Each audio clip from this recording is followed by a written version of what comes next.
jaga 3 amalan. Jangan tertinggal ayat kursi setiap habis salat.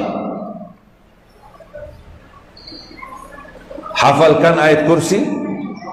Bisa? Dibaca habis salat selalu atau kadang-kadang baca, kadang-kadang lupa? Baca teruskan. Tahu enggak pahalanya apa? Sudah tahu pahalanya belum? Belum. Rasulullah sallallahu alaihi wasallam bersabda, "Man qara'a ayat al-kursi dubra kulli salatin laysa bainahu wa bainal jannati illa yamut." Barang siapa yang membaca ayat kursi setiap habis salat dijamin masuk surga. Masya Allah.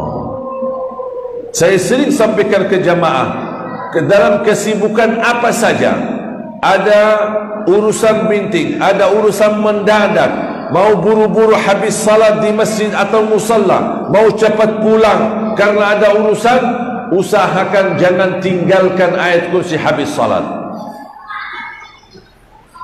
Habis baca ayat kursi, tak apa-apa, pergi, jalan, tinggalkan masjid, tetapi sambil jalan kita lanjut sisa-sisa zikir. Subhanallah 33, Alhamdulillah 33, Allahu Akbar 33, tak apa-apa, sambil jalan, jalan kaki atau naik motor. Tapi ayat kursi jangan sampai tertinggal atau terlupa. Jaminan masuk surga dengan ayat kursi. Bahkan kata Rasulullah, dan tidak ada sesuatu yang mampu menghalanginya masuk surga. Itu berkat ayat kursi. Yang kedua, ayat kursi dibaca di saat mau tidur, akan dijaga oleh Allah dan tidak didekati oleh syaitan.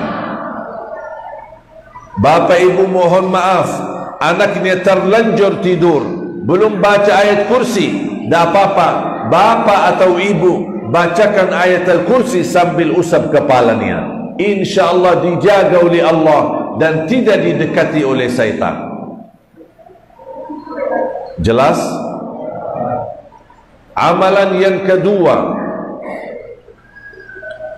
jangan tinggalkan salawat kepada Nabi Muhammad sallallahu alaihi wasallam. Kalau bisa minimal setiap hari 100 kali. Itu minimal. Karena sekali kita salawat kepada Nabi Muhammad dapat 10 kali rahmat. Berarti kalau 100 kali berapa rahmat? 1000 kali rahmat. Salah satu wasilah Allah mengangkat bala dan mengangkat corona, kita harus undang rahmat. Kalau ada rahmat, tidak ada bala. Bagaimana kita undang rahmat? Berbanyak salawat. 1 kali salawat akan mengundang 10 kali rahmat dari Allah. Berarti kita butuh tingkatkan salawat. Baki Sayyiduna boleh, tidak baki Sayyiduna boleh. Salawat yang panjang boleh, salawat yang pendek boleh. Mana bapak ibu bisa, boleh. Faham? Yang terakhir, yang ketiga, amalan yang ketiga, jaga sedekah subuh. Jaga sedekah subuh. Maksudnya apa sedekah subuh? Habis acara atau habis salat di masjid, jaga sedekah subuh. Mungkin agak susah cari orang miskin, anak yatim di subuh hari. Tak apa-apa, kita simpan kotak amal di rumah kita. Mulai hari ini bapak ibu taruh di rumah. Suami punya 1, istri punya 1, anak-anak masing-masing punya 1. Dan setiap habis subuh, sebelum beraktivitas, isi sedekahnya. Berapa harus isi? Bebas. Tapi ada satu rahasia dari berkahnya sedekah subuh. Ketika bapak ibu isi kotak amal di subuh hari, mohon jangan lupa berdoa. Saya yakin bapak ibu suka bersedekah, suka berbagi, tapi sering kali kita lupa doa. Padahal saat kita bersedekah dan berdoa, doanya dijamin makbul dan hajatnya pun diterima. Bagaimana caranya? Begitu isi sedekah subuh, ya Allah, aku mohon dengan berkah sedekah subuh ini, anugerahkan kepada aku keturunan penghafal Al-Quran. Ya Allah, dengan berkah sedekah subuh ini, sembuhkan penyakit orang tuaku yang sedang sakit. Ya Allah, dengan berkah sedekah ini, titipkan pahala sedekah ini untuk kedua orang tuaku yang sudah wafat.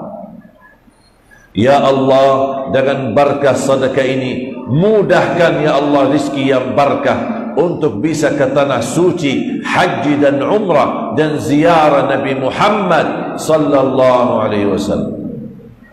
Wallahi dahsyat.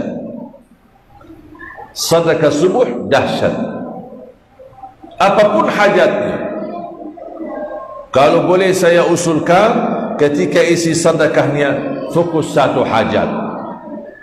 Jangan kita isi sedekah subuh, isi sedekahnya koin-koin, tapi doanya sampai terbit matahari. Lama banget. Malaikat bingung. Apaan kau sedekahnya cuma teng, tapi doanya lama. Harus sesuaikan. Hajat kita seperti apa, disesuaikan sedekahnya.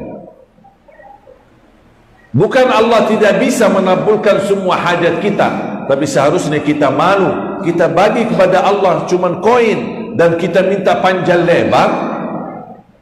Malu kita sama Allah. Makanya berilah pada Allah yang luar biasa, akan Allah kabulkan hajat luar biasa. Tapi kalau kita beri kepada Allah yang biasa, jangan minta yang luar biasa. Harus biasa-biasa saja. Jelas? Berarti berapa amalan? 3. Jangan tinggalkan ayat kursi setiap habis salat dan ketika mau tidur. Sudah tahu pahalanya kan? Yang kedua, jangan tinggalkan salawat kepada Nabi. Bagi Sayyiduna boleh, tidak bagi Sayyiduna boleh. Minimal berapa? 100 kali. Yang terakhir, sedekah subuh. Dijaga menjadi wasilah doa kita, wasilah untuk anak kita, dan insya-Allah Allah akan berikan pahala sedekah kita yang dengan pahala yang sampai hari kiamat tidak terputus.